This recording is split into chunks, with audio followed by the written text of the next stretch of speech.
What is up, YouTube? What is up, Jet Nation? Sean back with another video, another episode of the JETS Jets Show.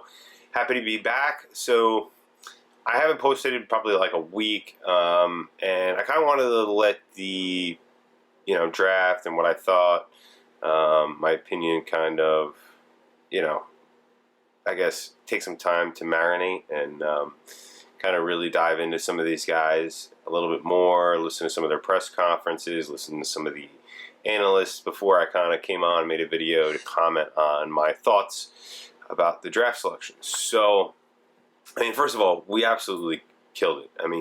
From the get-go, I knew we killed this draft. I think we got probably the best player in the draft at number 4 overall in Sauce Gardner.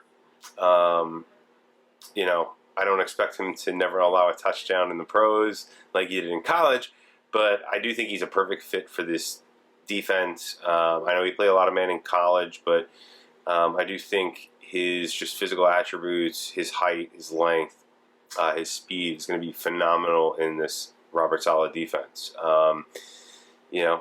Shades of Richard Sherman, just even faster. So, really love that selection. I love how the other needs that they had for pass rusher and wide receiver didn't, cause them to reach for players and reach for, a different guy, maybe a Jermaine Johnson at 4 or something like that. When obviously they did end up getting Jermaine Johnson later on in the first round. So, the value is too great to be able to pass on the number 1 player in the draft, in my opinion. The Garrett Wilson move, I've been a little all over the place with Garrett Wilson. I think he's an incredibly talented wide receiver. I just thought for the Jets and the current makeup of the roster that a little bit taller guy, like Drake London or something like that would be a little bit better fit. But then, I did hear an analyst talk about, Corey Davis and his role. And if you drafted a guy like a Drake London, that probably means you're 100% moving on from Corey Davis next year. We're paying Corey Davis, I think it's 13 million plus next year. But if he has a huge year, like Robert Saleh said, he was on pace for 1,000 yards before he got hurt. So if he has a huge year and has a 1,000-yard season, it's probably a bargain with the way the wide receivers are getting paid right now. Only paying them $13.5 million. So Garrett Wilson was the right choice, I think. After kind of looking at that and what Saleh said and what Joe Douglas said, I do think now you can get all these guys on the field together, and it's going to be a much more explosive offense. So let's go back to the defense. I had to look all weekend long, that weekend of the draft, checking my phone, making sure we really did trade up and get Jermaine Johnson at 26, because that's crazy to me. I feel like he's the most refined pass rusher in the class. And I love his story. I never knew the whole story, but listening to, his introductory press conference along with Sauce and Garrett Wilson and everything, I'm just blown away by the guy. I understand why the Jets love him, and I think he's going to be a phenomenal football player. He literally sat there and taught himself pass rush moves by watching YouTube, because he wanted to, just increase his skill set, and I think that's a trait that is going to make him a phenomenal pro NFL player. So, love that pick. And then we go down, we trade up 2 spots and grab Breece Hall. At first I was hoping for a linebacker, but, looking at the fact that we have Breece Hall and Michael Carter, it makes the offense extremely dynamic. You add him to the tight ends and the wide receivers and a really, really solid offensive line unit now. This offense is, I think it's stacked. It's, got weapons all over the place, and it's ready to explode. I'm really excited to see what LaFleur, brings to the table with all these weapons he's got, and, what kind of creativity he can come up with. You have a 1-2 running back combo of Breece Hall and Michael Carter. You're going to you're going to be one of the leading rushing teams in the league, I think, this year. So I love that pick.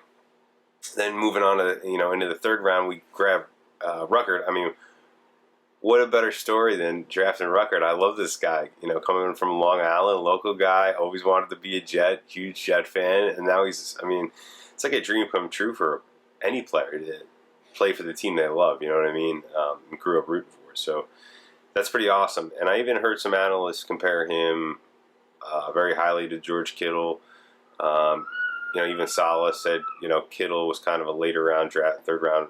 I'm not sure if he's third or fourth round draft pick, but like Ruckert, but just developed into that perfect tight end weapon for that offense. I heard an analyst say that he was the number one tight end on his board. So, I mean, if you think about that and break down the guys we drafted, those first 5 guys, Sauce, consensus, probably the best corner in the draft.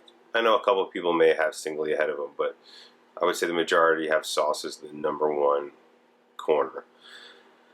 Garrett Wilson, again, also, most people thought he was the number one wide receiver in the class. Jermaine Johnson, I don't think anybody really had him as the number one pass rusher in the class, but I mean, my opinion is he's the most NFL ready and well-rounded of all the pass rushers. Then you get the number one running back in Breece Hall, and as one person said, the number one tight end in their opinion in the draft. I mean, this is like, honestly, like, it's like a dream come true. This team is so ready. I am so pumped for this season. This offense is going to be like nothing we've seen in years. I mean, I think it's going to be the best Jet offense since the days of Altoon. My personal opinion at this point. So, it's super exciting. Then we grab Max Mitchell, who actually, funny enough, his father had commented on a Max Mitchell video on YouTube, and I was actually commenting back and forth with him about how excited he is to be a Jet and everything.